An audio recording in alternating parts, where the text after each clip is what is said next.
après, ça évolue les fichiers. Quand il y a des nouveaux Oui, il y a vraiment des trucs équipements, des obsolètes. choses comme ça, ça donne à la différence. Oui, oui.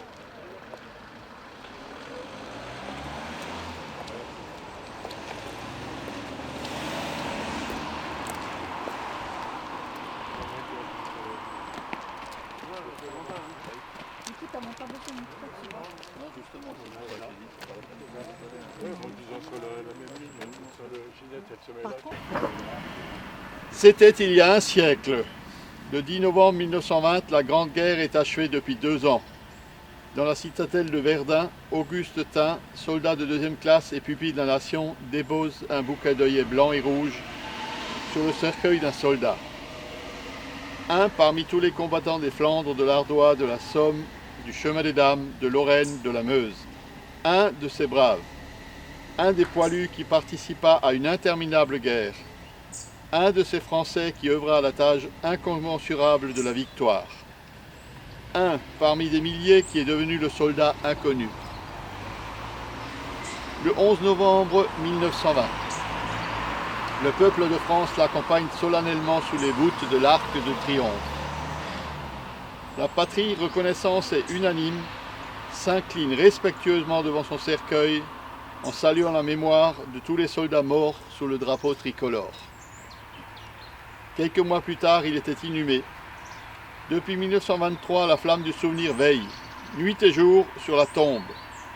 Chaque soir, elle est ravivée pour que jamais ne s'éteigne la mémoire. La sépulture du soldat inconnu est devenue le lieu du recueillement national et le tombeau symbolique de tous ceux qui donnent leur vie pour la France. Cet anonyme représente chacun de nos morts et tous nos morts en même temps. Cette mémoire vit également dans chacune de nos communes, dans chaque ville et village de France, dans chacun de nos monuments aux morts, dans chacun de nos cimetières, dans nos mémoires familiales. Elle vit dans l'œuvre de Maurice Genevoix, qui entre aujourd'hui au Panthéon. Le président de la République l'a souhaité en l'honneur du peuple de 14-18. Maurice Genevoix n'entre pas seul dans le temple de la nation. Il y entre en soldat des éparges, en écrivain et en porte-étendard de ceux de 14. Il y entre avec ses millions de frères d'armes dont il a immortalisé le souvenir, l'héroïsme et les souffrances. Il y entre avec toute la société de la première ligne à l'arrière, mobilisée face à l'adversité et qui a tenu avec une admirable endurance. 8 millions de soldats combattirent sous les couleurs de notre drapeau. Aucun d'entre eux ne revint totalement indemne. Des centaines de milliers furent blessés dans leur chair comme dans leur âme. 1 400 000 tombèrent au champ d'honneur. Nous ne les oublions pas. Inlassablement, nous les honorons.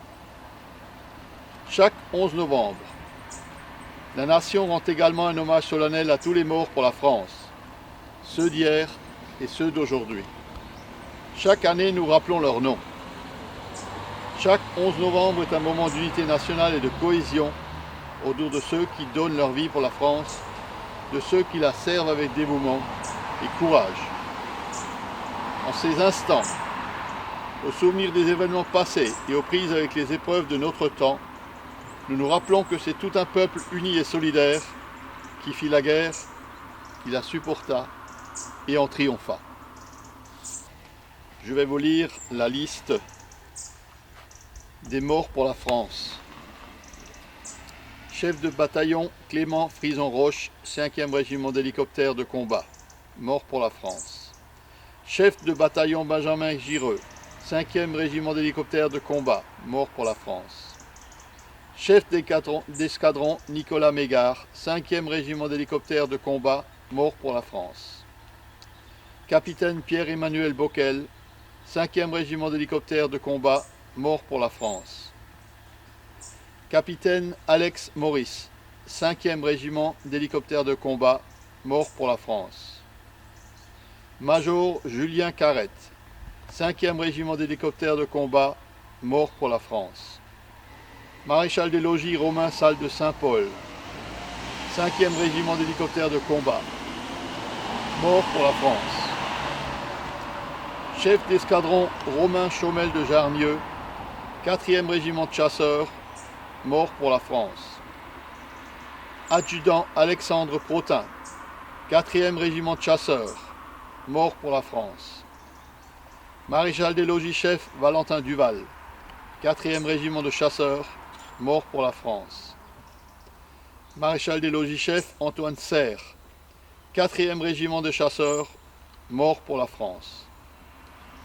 Adjudant Jérémy Lecy, 93e régiment d'artillerie de montagne, mort pour la France. Adjudant Andrei Djouk, 2e régiment étranger de génie, mort pour la France. Caporal-chef Volodymyr Ribonchouk, 1er régiment étranger de génie, mort pour la France. Brigadier-chef Dmitro Martignouk, 1er régiment étranger de cavalerie, mort pour la France. Brigadier Kevin Clément, 1er régiment étranger de cavalerie, mort pour la France. Brigadier Totojajima Radzafinsa Lama, 1er régiment de hussards parachutistes, mort pour la France. Maréchal des logis Andy Fila, 14e régiment d'infanterie et de soutien logistique parachutiste, mort pour la France.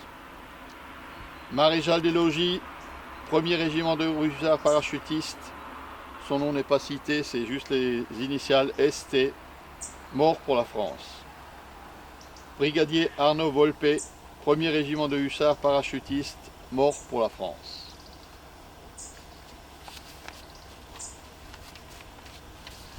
Comme chaque année, nous avons ce lot de soldats qui endeuillent notre pays et leurs familles, qui sont allés combattre loin de notre pays pour nos valeurs républicaines.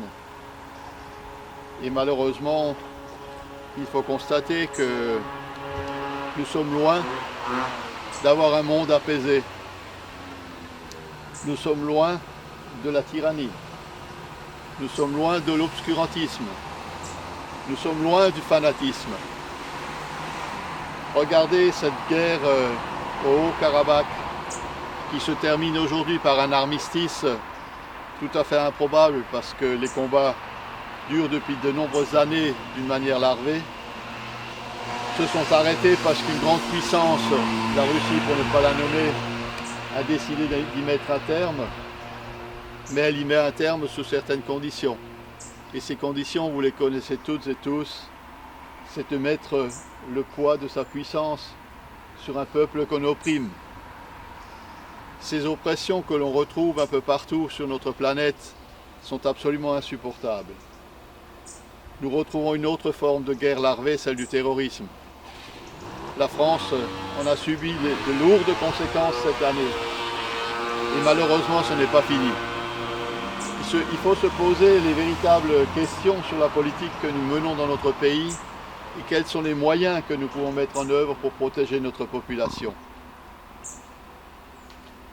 Nous sommes en guerre contre un virus. Celui-là, nous ne l'avons pas décidé. Ce n'est peut-être pas l'intelligence humaine qui l'a créé, je dis bien peut-être. C'est un autre combat que nous devons mener. Et on se rend bien compte que face à ce combat-là, nous sommes totalement démunis.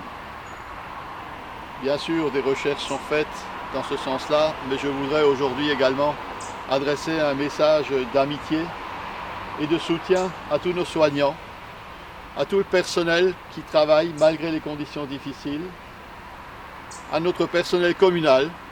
Je remercie notre directeur général d'être présent, notre personnel communal qui travaille exactement comme s'il n'y avait rien, en prenant bien évidemment garde aux mesures que nous avons dû imposer, mesures barrières, mais le travail est exécuté de la meilleure façon possible. Je vous remercie de m'avoir écouté et nous allons maintenant déposer la gerbe du souvenir.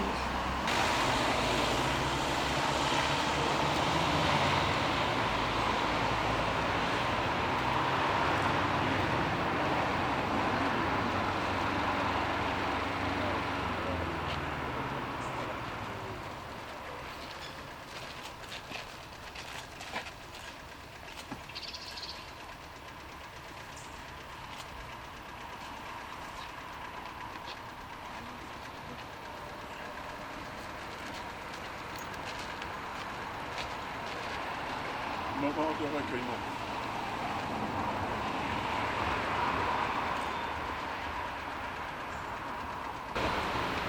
Je vous remercie pour votre présence. Je suis désolé de ne pas pouvoir vous inviter au verre de l'amitié comme cela se fait traditionnellement. Vous savez très bien pourquoi. Merci beaucoup pour votre présence fidèle pour cette cérémonie patriotique. Et je vous souhaite une très belle journée.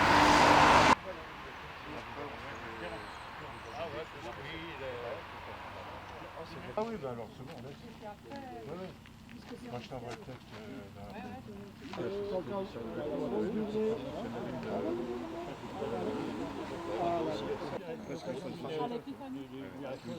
l'événement habituel qui est oui, voilà, oui. Non, mais je fais le quartier.